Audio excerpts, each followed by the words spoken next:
Hi everyone, welcome to our second week of March. And before we hop into this week's service, I'm going to be giving you another animal fact. Did you know that hummingbirds are the only bird that can fly backwards?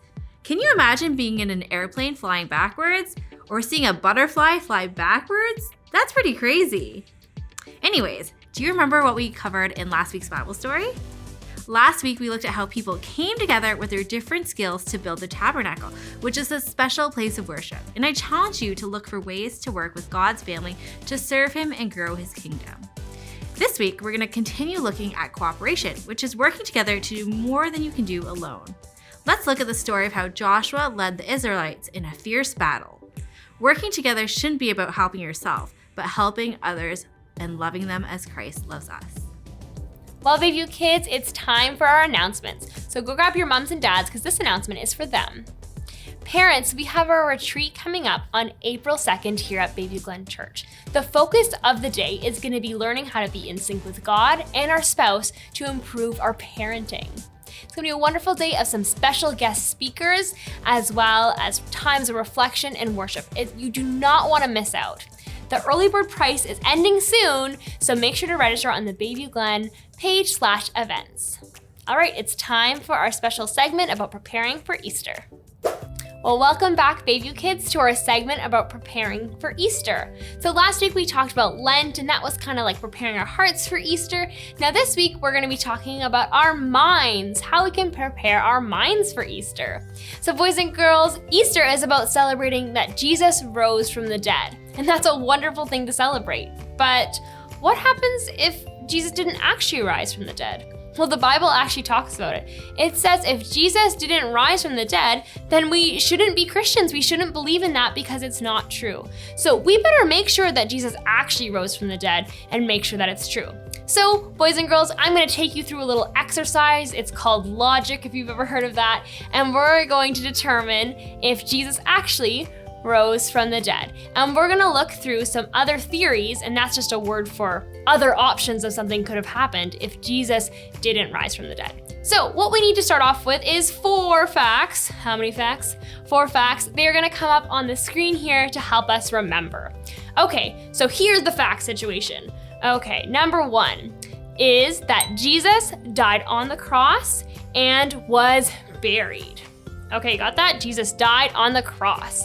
Okay, fact number 2 is that when the disciples went to see Jesus, they found that the tomb that Jesus was buried in was empty. There was no Jesus to be found. So fact number 2 is empty tomb.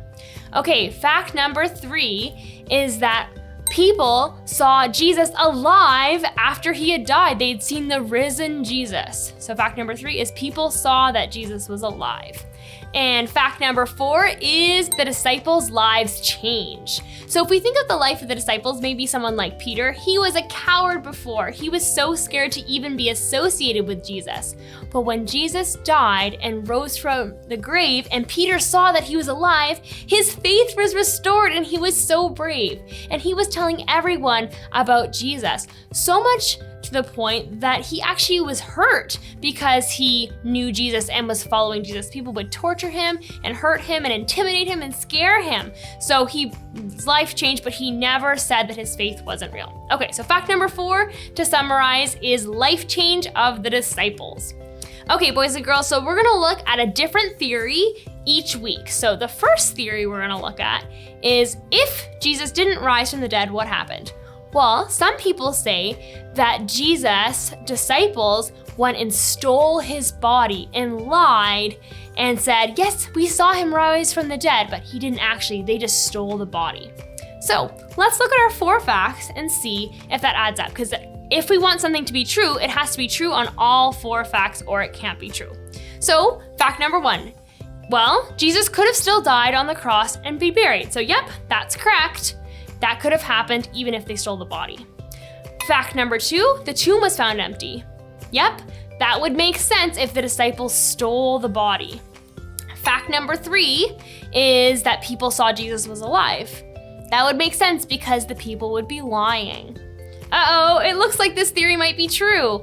Okay, let's look at number 4, the life change of the disciples. Well, boys and girls, that one doesn't really make sense if they were lying about it. Think about it. If you were lying about something, would you change everything about who you are because of it? Would you do something dramatically different with your life? Let's look at someone like Peter. He was scared to be associated with Jesus before just because he kind of got name called. And he was like, oh, I don't know Jesus. But later, once he had seen Jesus rise from the dead, he never ever changed his story. He said, no, I'm a follower of Jesus. And people were threatening to hurt him, to torture him, and to kill him. And he still said, no, I will never change my story. Jesus rose from the dead. And you wouldn't do that if you're lying. If you knew someone was gonna hurt you, you'd go, never mind. And he had every opportunity to do that. So, boys and girls, I don't think this theory works very well, but I'm glad we looked at it. It doesn't meet all 4 facts, and for a theory to be true, it needs to meet all 4 of those facts. So let's look at the next theories over the next couple weeks, so you have to come back and see that. All right, let's stand up together, boys and girls, and let's worship God.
The Bible. It's 66 books of history, stories, letters, and poetry that fit together to form God's one big story. The epic adventure of how He created us and loves us so much that He made a way to rescue us. As we travel through the Bible, from Genesis to Revelation, we discover people who met God and found their lives changed forever. Now, for an amazing story, inspired by the book of Exodus, chapter 17, verses 8 through 13. God had freed the Israelites from slavery in Egypt and led them into the desert.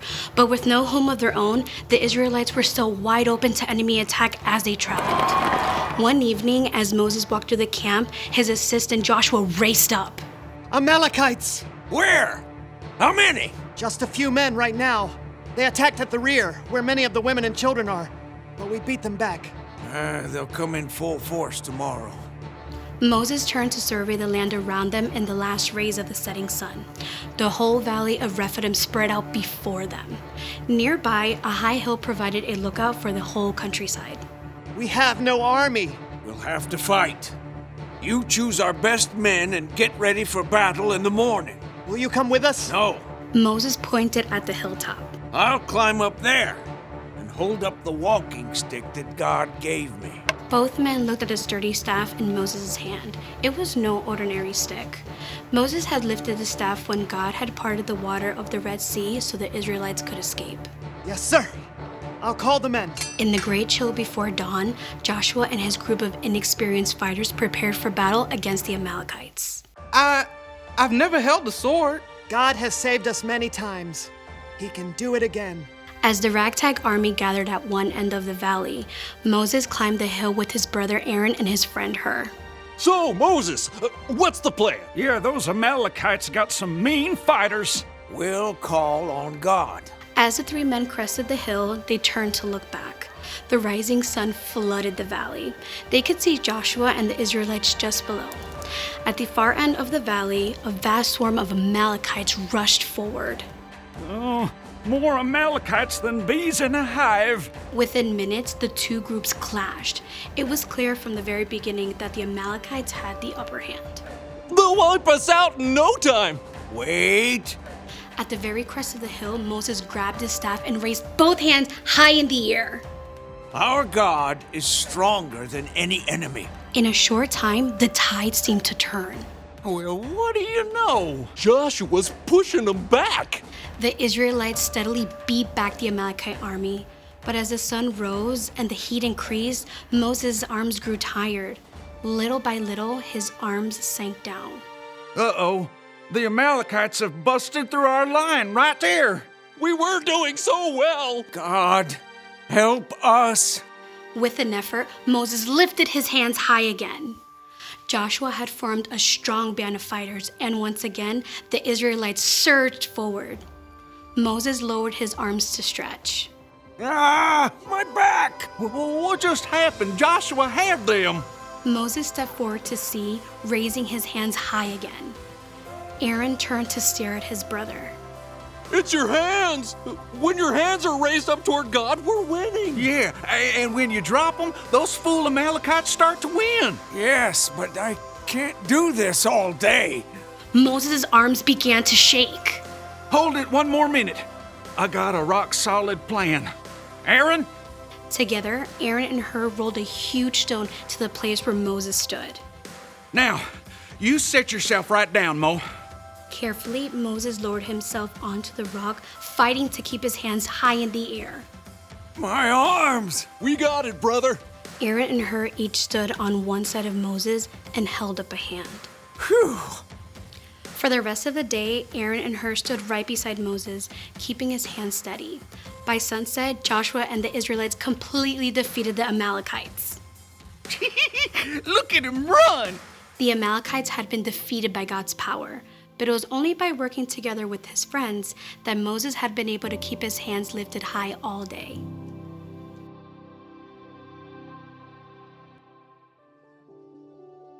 Wow, what a crazy story. The first time I heard this story, I found it a little bit confusing, so I'm gonna recap it really quickly before I give you 3 things that I want you to remember from the story. So, the Israelites had been freed from Egypt by God, but they were now wandering around in the desert, and they didn't have a homeland yet, so they were vulnerable to attack. And the Amalekites came and attacked them. Ah! They didn't have enough soldiers, but they decided that they were going into battle because God was going to help them. While they were fighting, Moses went up to a mountain and put his arms out with his special staff. And by doing that, he was praying to God and saying to God that he was in control, not them. And when Moses put his hands up, the soldiers were winning against the Amalekites. Now Moses got tired, and when his hands fell, then the soldiers started to lose. And so friends came along and helped Moses hold his staff to God to show that God was fighting their battle and not them. Wow, what a great story, and Israel won. Now the 3 things that I want you to remember. Number 1, when God asks us to do something, he's gonna give us the strength to do it. So Moses in this story had to put his hands up. Now, if I just put my hands up normally, nothing would really happen. It's not something magical about Moses putting his hands up, but rather that he was showing that his hands were open, saying, God, I trust you and you can do it. Number 2, sometimes when we feel like we pray to God, we never really hear an answer, or we don't know if it really makes a difference. But in this story, we see a little window into what happens. When Moses has his hands up in prayer, we can see the immediate effect of God's work in the world. Very cool. And then lastly, number 3, his friends were there to help him obey God. And boys and girls, we want to be cooperating with others, like Miss Stephanie has been telling us, to help others learn about God and love others and love Jesus well. So those are the 3 things I want you to remember this week. Now, boys and girls, grab your younger brother or sister for our preschool service.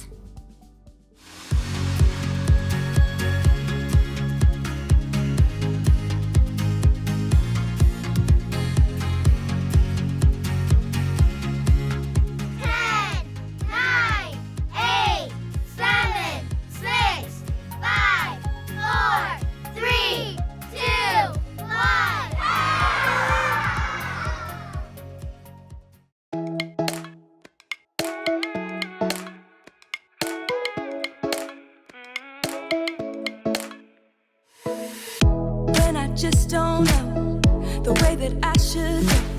I follow Jesus, I follow Jesus. He's always helping me. He's strong when I am weak. I follow Jesus, I follow him. I'm gonna walk like Jesus.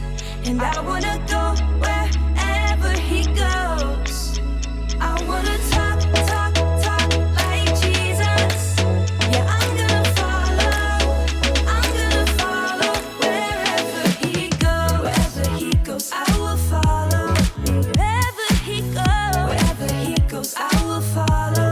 Wherever he goes, I will follow. Yeah, I'm gonna follow. When I'm feeling blue, don't know what I should do. I listen to Jesus. He's always helping me. He's strong when I am weak. I listen to Jesus. I listen to him. I'm gonna walk like Jesus. And I wanna go wherever he goes. I wanna talk like Jesus. Yeah, I'm gonna follow wherever he goes. I will follow. Wherever he goes, I will follow. Wherever he goes.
know what time it is. It's time to hear a story full of wonder. There's so much fun we'll have learning together. So let's go down to the clubhouse with Ollie and his friends. Let's go down to the clubhouse where wonder never ends at the Wonder Clubhouse. Me and you at the Wonder Clubhouse. Me and you.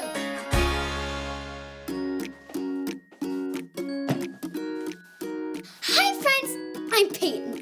I heard there was a bunch of super fun shoes in the clubhouse. And if you've got great shoes, you need a great hat to match. Do you think we can find some shoes to match these hats? Me too. Let's see what shoes go with this hat.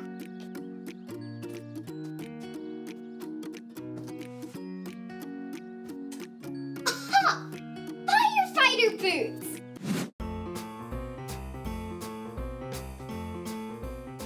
An artist gray. I wonder what shoes go with this. Colorful shoes.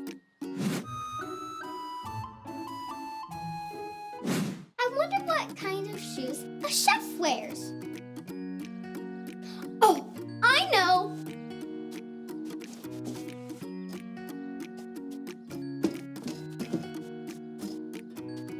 Comfy shoes.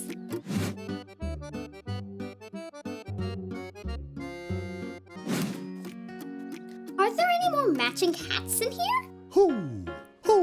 It's Ollie! Hello, Peyton. Hoo! Ready to get a job, are you? Oh, hi, Ollie! All these hats and shoes go with really cool jobs.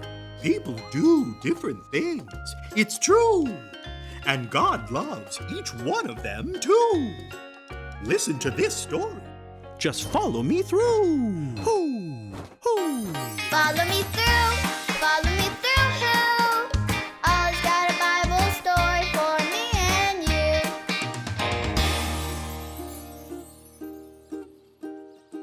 Hola, friends. I'm Luis, the handyman. I just finished cleaning these fun bunny slippers for my sister. She's having the whole family over for a pancake breakfast tomorrow, and we're all wearing our favorite slippers. Everyone is coming. My mama, my aunt, my cousin, my nephew, my abuelo. That's my grandpa. I mean, everyone. Hey, that reminds me of today's story. You want to help me build it? Great, let's put it on the story fence. Hammers up, little builders. Ready? Uno, dos, tres, hammer. Great job, little helpers. You can put your hammers down. Now, we just need our story tools.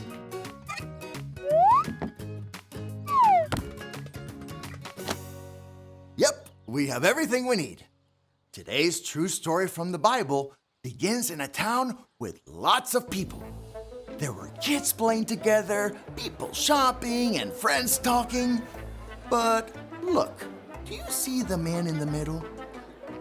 That's Matthew. Let's watch and see if anyone is being his friend. Do you see anyone? Neither do I. There are lots of people around, but no one is talking to him. That's because Matthew made bad choices that made people very mad, and nobody wanted to be his friend.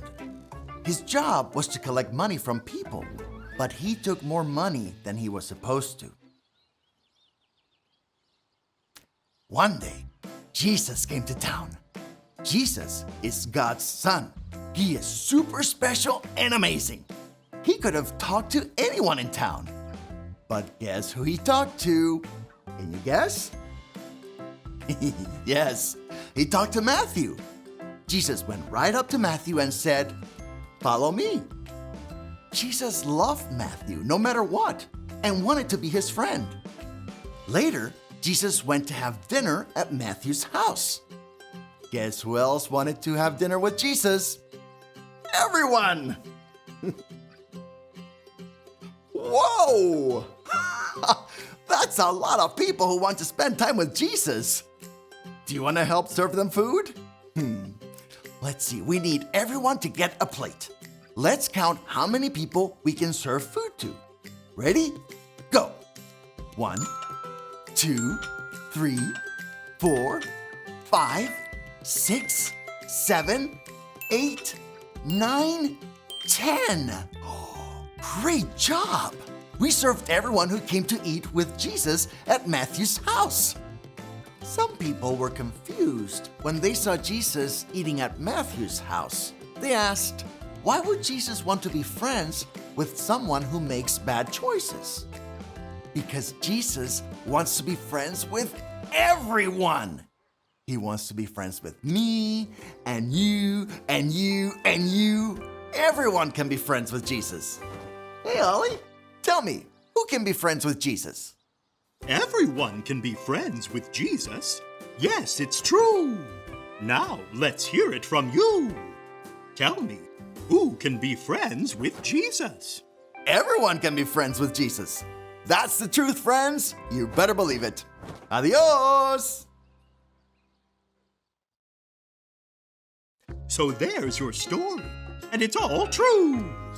Jesus is a friend to everyone, no matter what they do. Thanks, Ollie. Goodbye to you. Hoo, hoo. Wow, Matthew made some bad choices, but Jesus still wanted Matthew to follow him and be his friend. Jesus wants everyone to be his friend. I think I got the story. Did you get it? If you did, say got it. Get it? Got it! Good!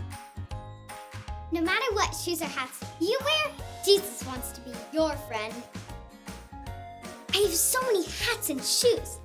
I'm going to find a friend to try them on with me. See you next time!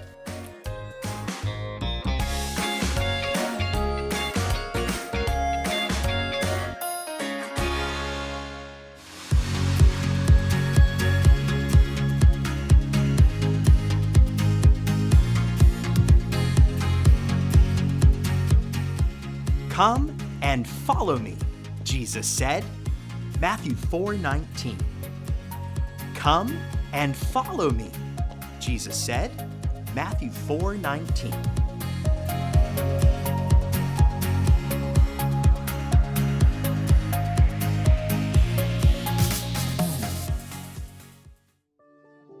Wow, Matthew made some bad choices, but Jesus still wanted to be his friend. And Jesus wants everyone to be his friend. I think I got the story. If you got it, let me see a big thumbs up. Awesome! No matter what shoes or hats you wear, Jesus wants to be your friend. Remember, everyone can be friends with Jesus. See you next time!